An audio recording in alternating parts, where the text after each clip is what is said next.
न मन्त्रं नो यन्त्रं तदपि च न जाने स्तुतिमहो न चावानं ध्यानं तदपि च न जाने स्तुतिकथा न जाने मुद्रास्ते तदपि च न जाने विलपनं परं जाने माता तदनुसरणं क्लेशहरणं विधेरज्ञानेन द्रविण विरहेण लसतया विधेया शक्यत्वा तव चरणयोर्याच्युतिरभूत् तदेतत् क्षन्तव्यं जननि सकलोद्धारिणि शिवे कुपुत्रो जायेत क्वचिदपि कुमाता न भवति पृथिव्यां पुत्रास्ते जननि बहवः सन्ति सरला परं तेषां मध्ये विरलतरलोऽहं तव सुता मदीयोऽयं त्याग समुचितमिदं नो तव शिवे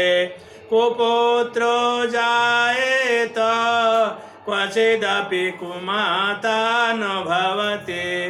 जगन्मातर्मातस्तव चरणसेवा न रचिता न वा दत्तं देवे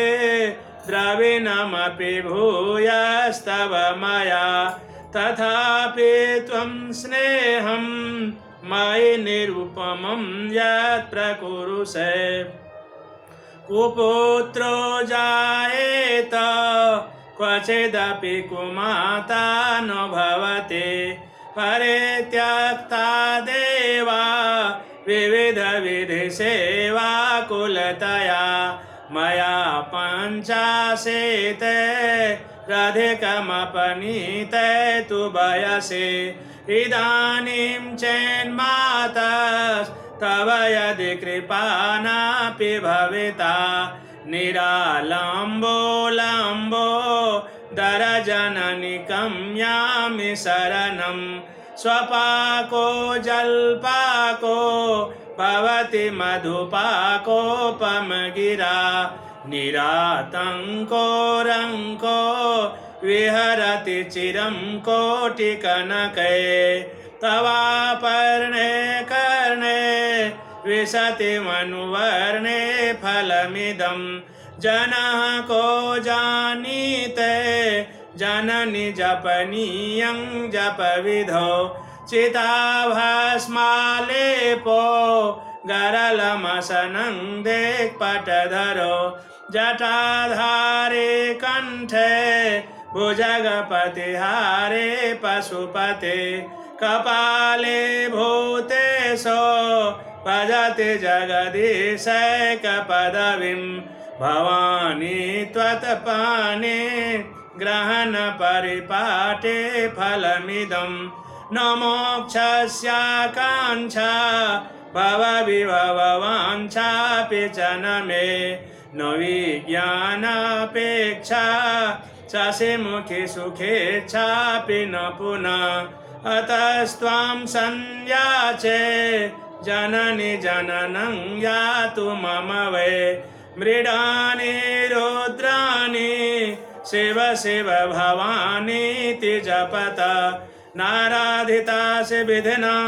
विविधोपचारे किङ्रोक्षचिन्तन परं कृतं वचोभिः श्यामे त्वमेव यदि किञ्चन मय्यनाथे धत्से कृपामुचितमम्ब परं त्वमेव आपत्सु मग्नः स्मरणं त्वदेयं करोमि दुर्गे करुणान्वेषे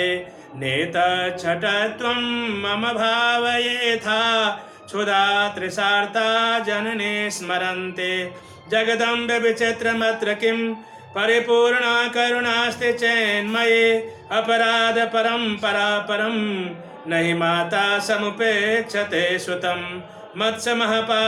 नास्ते पापग्नि त्वत्समानहे